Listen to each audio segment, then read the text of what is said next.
Bu 2010-yil 24-fevralda sodir bo'lgan. Telekom va uning 40 yoshli treneri odatdagidek tomoshabinlar oldida chiqish qilayotgan edi. Chiqishdan keyin odamlar yaqin atrofdagi pizzeriyaga tarqalishgan. Shu paytda treneri ismi Don bilan Telekom o'rtasida go'yo juda yoqimli, odatdagidek yaqinlashuv lahzalari bo'layotgandek ko'ringan. Lekin kutilmaganda Telekom trenerini suvga tortib ketadi. U ayolni ushlab, tubga olib tushadi. 6 tonnalik bu kasatka ayolni suv ichida u yoqdan bu yoqqa irg'ita boshlaydi. Taxminan 45 minut davomida u bilan o'ynaydi.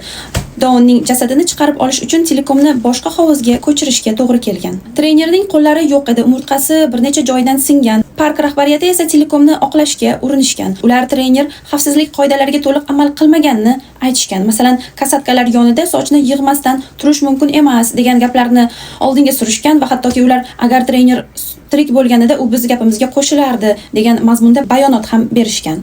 Shundan keyin Telekom atrofida juda katta norozilik boshlangan. Lekin ko'pchilik uchun masala bitta edi.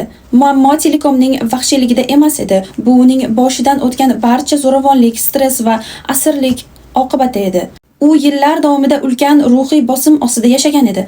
Afsuski, Telekom hech qachon ozod qilishmagan. U parkning o'zida asirlikda vafot etgan va shu voqea ko'pchilikka bir narsani ko'rsatadi. Ba'zan eng xavfli mavjudot hayvon emas.